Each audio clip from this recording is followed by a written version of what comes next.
These Saints are traveling to the Buffalo Bills. Maybe the hottest team in the NFL, maybe the most feared team in the NFL. One that I think some people would have said the Packers before last week, but now that they lost to the Browns, I think the Bills probably take that crown here. What do you want to talk about here? You want to talk about the Bills side of things or the Saints side of things? I think the Bills offensively, obviously what makes them one of the most feared teams in the NFL is just Josh Allen's existence, right? When you have number 17, you have a chance to win any game. But I think the other thing is really it's Joe Brady and the number of different personnel groupings he can get in. And one thing I want to just focus on, put the spotlight on for the Bills is this group of tight ends is just ridiculously good. And the number of ways that Joe Brady uses them, just fantastic stuff, because they're three different guys with three different skill sets, right? You're talking about Dawson Knox as the big veteran blocker who can occasionally give you something in the passing game. Dalton Kincaid, who's more of a flexible receiver who you can move around the formation. And then Jackson Hawes, I mean, honestly, he's almost like Dawson Knox Jr., if I'm being honest. He's kind of the same style of player, but when you have both those guys on the field, it's like having extra offensive linemen. Bills tight ends right now as a group are second in the NFL in PFF grade. They're 10th in receiving grade, and they're second in run blocking grade. It's a big part of the reason the Bills as a team lead the NFL in run blocking grade. These tight ends,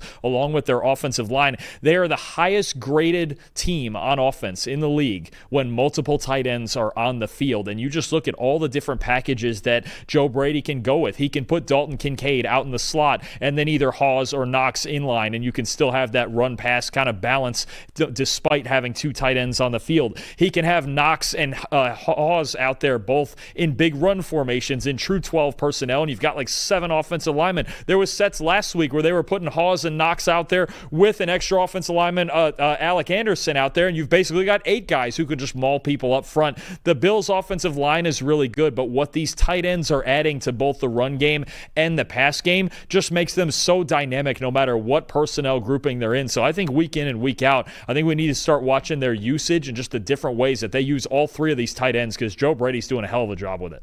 Yeah, I mean, they're staying very traditional in sort of what their approach is, right? I mean, like, if you can't stop the run, if you can't stop us in our jumbo packages, like whatever you want to call these bigger packages where you've got the extra offensive lineman or you're playing like 13 personnel or something like that, if you can't stop our power run game, we're going to keep doing it.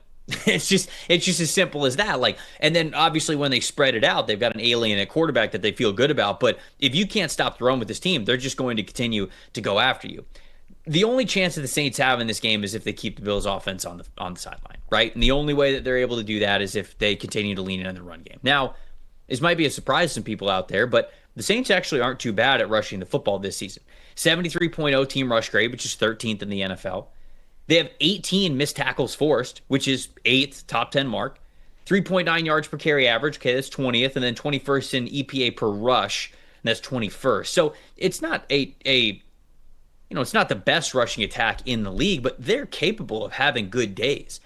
And if they're able to control the clock more than people expect, well, that's really the only chance that they have in this, because let's face it, this is the biggest game spread of the season so far. The Bills are a 15.5 point favorite in this game. And at one point I saw that it was 16 as well, which is just an insane amount of points to be giving another team. I understand that it's in Buffalo, but that 15.5 number is more insulting than how I think the Saints have been playing this season. Another problem for them, though, is the O-line and the inconsistencies there. No offensive lineman has a season-long overall blocking grade above 70. Eric McCoy is the closest one with a 69.3, but nobody else is really close to that mark outside of him. And so the Saints' offensive line just has to play better. They haven't played super well early on this season through 3 games, but I don't think that they have a chance. Really, the Saints are just trying to cover this game, right? And I think the only chance that they cover it is if they can control the football. And obviously, if you get a couple of turnovers, you never know what happens. But there's a reason why they are more than 2 touchdown favorites. And for as much as I think it's disrespectful to how well the Saints have played at times through 3 weeks, I do get it. I got Bills 31. I got Saints 14. So I have the Bills even covering that number. Yeah, there's 2 or 3 games a year where Buffalo, especially at home, they just take care of business. I mean, they really have no business keeping the Saints in this game. I've got the Bills 35-13. I just think offensively, too many answers to too many problems. The Saints defense has not played horribly, at least in their first 2 games. They didn't play horribly. Brandon Staley has got them keeping things in front of them with more zone coverage. Demario Davis has been fantastic at linebacker. He'll be a big factor against this run game, but I just don't think the Saints really have enough. When you look at what they have on offense, quarterback, offensive line, and then their defense, it just kind of fell apart last week. I like the Bills a lot in this game.